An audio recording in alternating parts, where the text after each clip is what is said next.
Akkam jirtu daawwattoota keenya kabajamoo tamsaasa kallattii OMN kanaan oduu amma nu dhaqqabee qabannee dhiyaanneerra oduu kana waliinis an Dammaqaa Nagaasaati.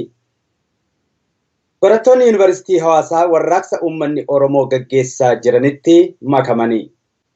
Kaleessa galgalarraa kaasanii nyaata lagachuun mormii isaanii kan eegalan barattoonni Yuunivarsiitii Hawaasaa har'a ganama hiriira mormii gaggeessaniin wayyaaneen bu'uu qabdi, aangoon uummataaf darbee kennamuu qaba, sirna kana jalatti kana booda gonkumaa hin bullu kan jedhuu fi dhaadannoolee garaagaraa qabatanii akka bahan gabaafameera.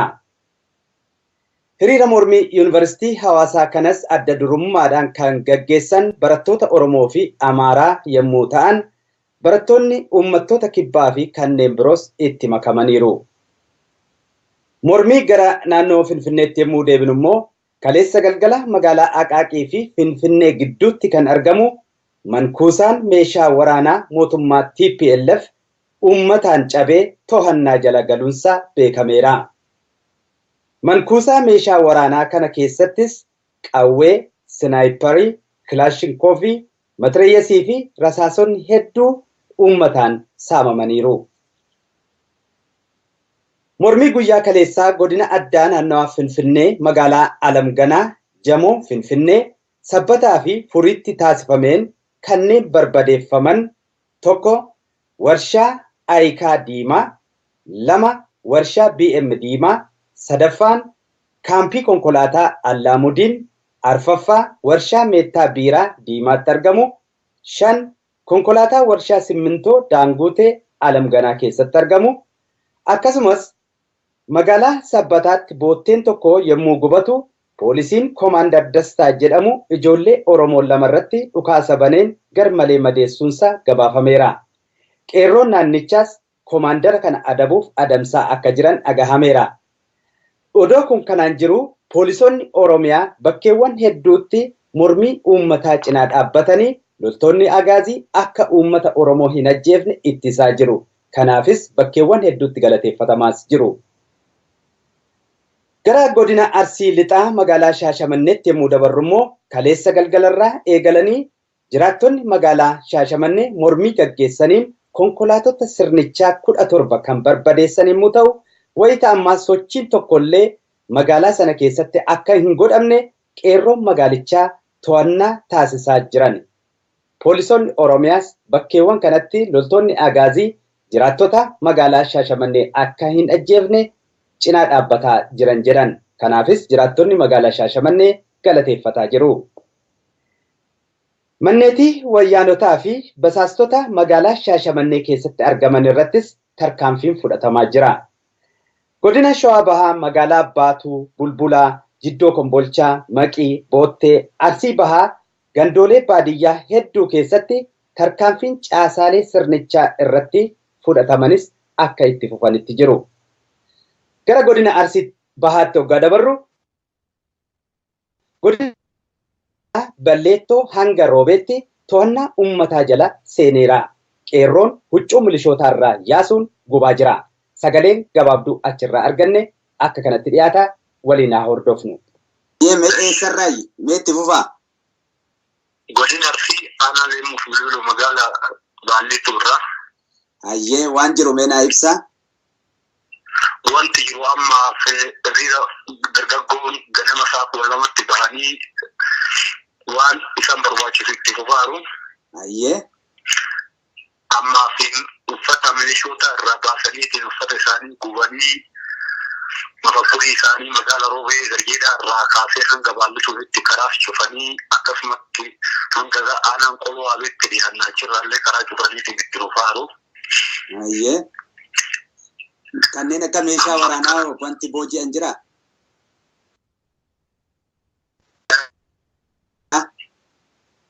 Meeshaa waraanaa seenni ammaaf karaa seenuun qabee kaleessallee gara magaalaa Roobeetti karaa seenuun qabee karaan cufamee waan jiruufi warra meeshaa waraanaa karaa seentuun qalbee haftee. Milishootaa fi warroonni qaabinoota gandaa akka jiraniin magaalaa gadhiisanii baqatanii jiru amma achi nu bira. Hayyee. To'annaa uummataa jala galeera jechuudha. To'annaa uummataa jala jira jechuudha magaalaan Baaleettoo. Baalleettoo uummatuma jala jiru. أنا لين مفلول وجل ارتياح كانت ودين أرسيت بها أيه قالتوما يا دنا تنتني أيشي فتا هياتا Hayyee daawwattoota keenya gara godina Harargee Bahaatti immoo hoggaa dabarru godina Harargee Bahaa aanaa Haramaayaa Araddaa madda bal'inaa keessatti kan argamu waajjiraaleen bulchiinsa OPDO halkan edaa tarkaanfii qeerroon naannichaa fudhataniin guutummaatti barbadaa'eera. Godinni Gujii magaalaan Bulee Horaa fi naannawaashii akkuma bilisoomtetti jirti. Tarkaanfii loltoonni Agaazii har'a ganama daandii uummanni cufe bananii itti seenuuf yaalanis hin milkoofne. Mormii uummataati achirraa nu qaqqabeen beekuu dandeenyeerra. Godinni Arsii Lixaa irra caalaa godinni Shawaa Lixaa aanaalee Iluu magaalaa Ijaajjiitti qeerroon eda galgala meetii kaabinootaa fi basaastotaa irratti tarkaanfii fudhataniin guutummaatti barbadeessaniiru. Aanaaleen godina Shawaa Lixaa Ilfataa Jalduu fi Amboo Dirree Hincinni kan kana fakkaatan ammallee mormii jabaa gaggeessaa jirani. Mormiin naannawa magaalaa Finfinnee hudhee qabee gara magaalittii walakkaattis har'a itti fufa waan jedhamee sodaatameef magaalaan Finfinnee akka muddamtetti jirti. Barattoonni yuunivarsiitii Jimmaas mormii jabaa kaleessa galgalarraa irra deebi'anii gaggeessaa bulani. Mormii barattoonni Oromoo fi Amaaraa adda durummaan yuunivarsiitii Jimmaatti gaggeessaa jiran kun cimee kan itti fufu ta'us beeksisaniiru. Mootummaan Abbaa Irree Itoophiyaa ilmaan Tigraay durfamu kun har'a bakkeewwan hedduutti tajaajila intarneetaa uggureetu jira. Sababa kanaan godinaalee Oromiyaa biroo hafan dhaqqabuudhaaf hin dandeenye hanguma toorri bilbilaa fi intarneetii banameen qaqqabuuf kan yaallu ta'a. Egaa daawwattoota keenyaa kabajamoo oduuwwan ganama kanaaf hanga ammaatti nu dhaqqaban kanuma gara boodaarraa haala jiru hordofnee kan isinitti deebinu ta'a. Hangasittuu nu duukaa turaa kan isiniin jedhu Dammaqaa Nagaasaa fi ogeessaa kaameeraa fi teeknikaa waahila kiyya Farhaan Abdusalaam wajjiniin turtii gaariin isiniin jedha.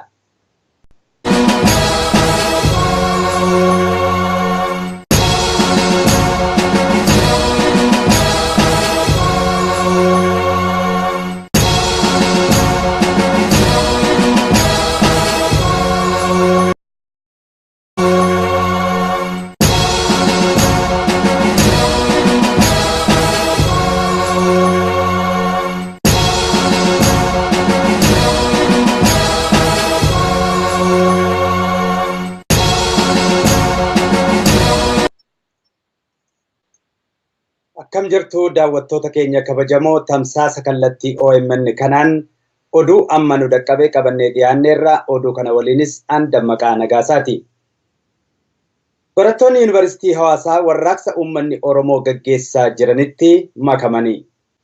Kaleessa galgalarraa kaasanii nyaata lagachuun mormii isaanii kan eegalan barattoonni yuunivarsiitii Hawaasaa har'a ganama hiriira mormii gaggeessaniin wayyaaneen bu'uu qabdi aangoon uummataaf darbee kennamuu qaba.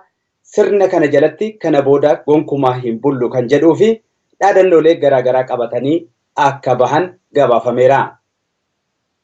Hiriira mormii yuunivarsiitii Hawaasaa kanas adda durummaadhaan kan gaggeessan barattoota Oromoo fi Amaaraa yommuu ta'an barattoonni uummattoota kibbaa fi kanneen biroos itti makamaniiru.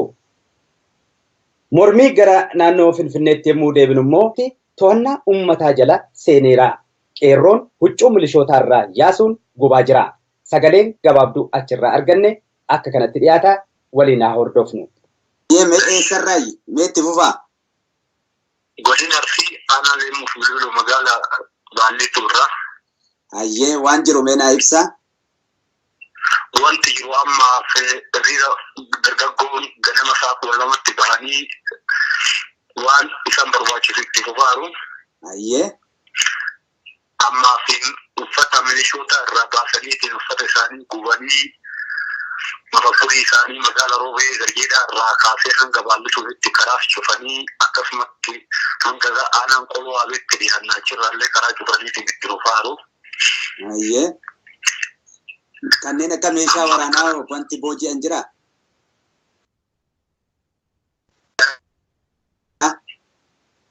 Meeshaa waraanaa ilfiin ammaaf karaa seenuun qabee kaleessallee gara magaalaa Roobeetti karaa seenuun qabee karaa cufamee waan jiruufi warra meeshaa waraanaa karaa seentuun qabee haste.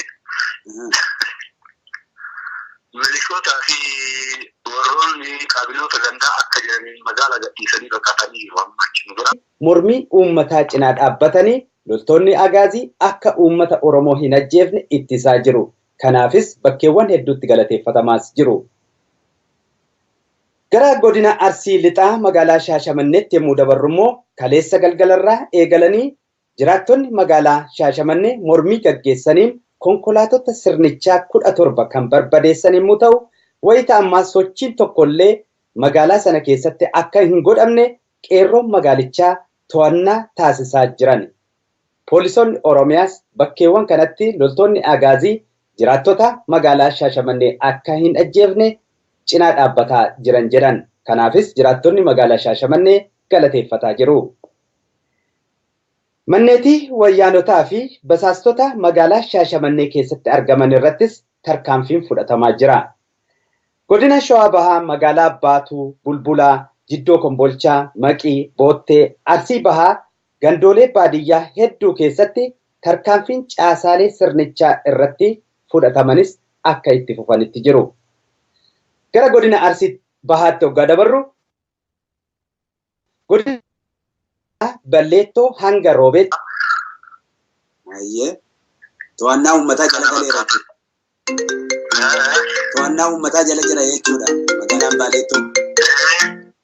Balleettoo uummatuma jala jiru.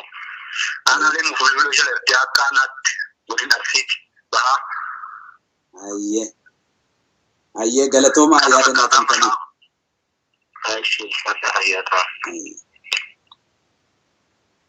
Ayyee daawwattoota keenya gara godina Harargee Bahaatti immoo hoggaa dabarru godina Harargee Bahaa aanaa Haramaayaa Araddaa madda bal'inaa keessatti kan argamu waajjiraaleen bulchiinsa OPDO halkan edaa tarkaanfii qeerroon naannichaa fudhataniin guutummaatti barbadaa'eera.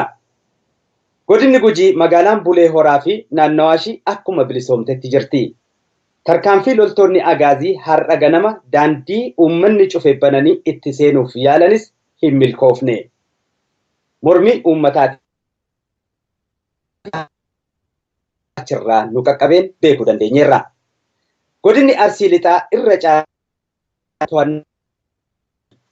godinni Shawaa Lixaa aanaalee Iluu magaalaa Ijaajjiitti kaleessa galgala magaalaa Aqaaqii fi Finfinnee gidduutti kan argamu mankuusaan meeshaa waraanaa mootummaa TPLF uummataan cabee to'annaa jala galuunsaa beekameera. Mankuusaa meeshaa waraanaa kana keessattis qawwee, sinaayiparii, kilaashinkoofii, matireeyesii fi rasaasonni hedduu uummataan saamamaniiru.